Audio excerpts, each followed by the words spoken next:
If anyone could point out the traits of the private INFJ, it would be a long-term partner or spouse.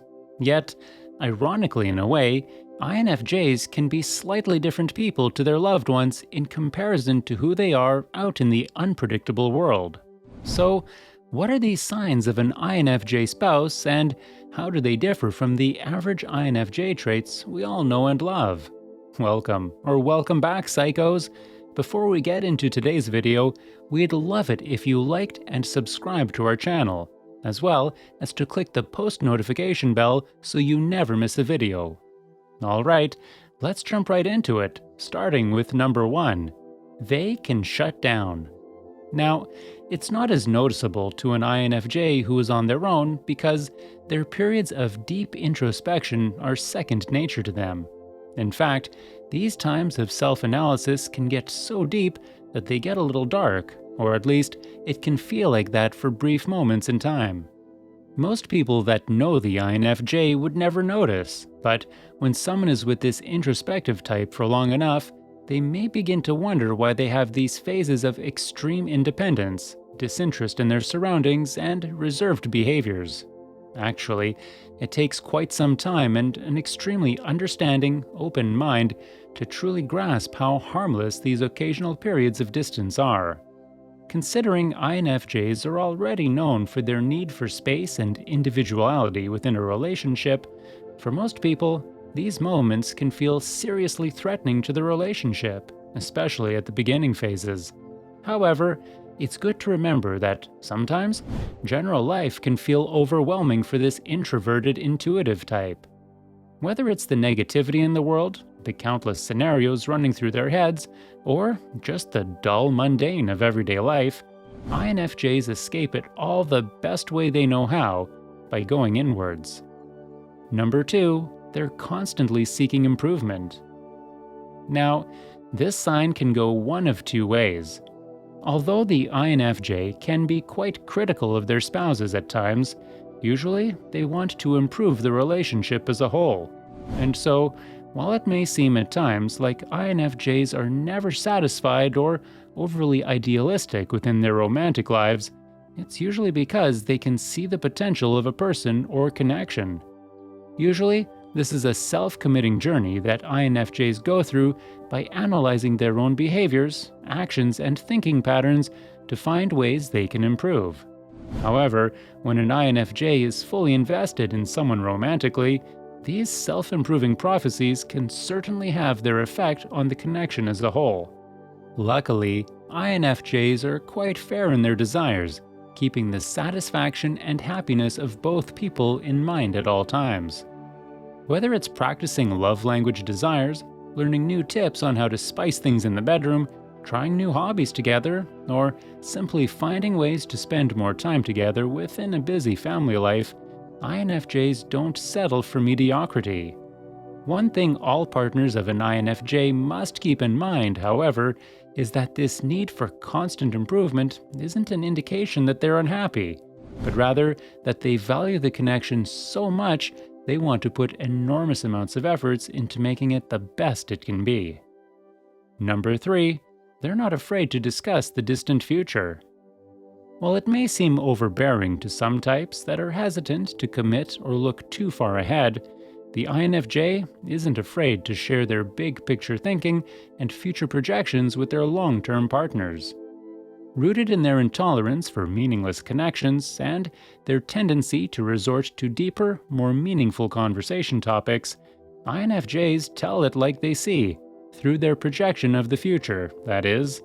Whether it's conversations surrounding topics like future bucket list desires and family starting preferences, or simpler things like saving money for a 5 to 10 year plan down the line, INFJs love discussing potentials and possibilities. In fact, INFJs are naturally future-oriented thinkers, rarely reminiscing about the past. This means that the future potential of a connection can end up being more important and valuable to them compared to past shared memories. Regardless of the outcome, they always like to be prepared, and when they get pieces of information that pertain to another potential future outcome, they can't help but to find out if their significant other is thinking the same thing. Normally, this INFJ tendency doesn't really involve anyone else, so it's usually an internal process that not many people would know about. And even then, they'll never share everything they're thinking. Number 4. They love being helpful. INFJs are not only extremely supportive and ambitious lovers, but they are also naturally wired to want to help others. When it comes to relationships, this trait can be a slippery slope for the naive INFJs who have yet to learn the lesson of overgiving. However, when they're met with a supportive relationship where there is a genuine opportunity for equal give and take, the INFJ's so-called people-pleasing tendencies set the tone for a beautiful connection. In addition to this helpful nature, INFJs bring a great deal of romance to the table. This means they don't hesitate by going above and beyond for their loved ones, especially when they feel it's appreciated. With that being said, if they're met with an equally independent type who is reluctant to receive the help they long to give, they can run into some issues later down the line. In fact, INFJs see their care and generosity as a manner of expressing their love, making it crucial to have an outlet for these needs with their romantic relationships in the healthiest way possible. No, we're not talking about you narcissists and sociopaths. Number 5. They will mirror your emotions. It's well known that INFJs have superb listening skills. However, when it comes to relationships, INFJs don't need to hear how their partner feels in order to know. In fact, INFJs can feel a shift in mood or energy from a mile away when it's only them and their significant other. No matter what you say to this empathetic type, they are more inclined to respond to emotions and feelings rather than words. It's useless getting frustrated at the INFJ when they insist that there's something off, because sooner or later, they'll get it out. Actually, they have no choice but to resolve it because they will actually absorb these feelings if they linger around for long enough.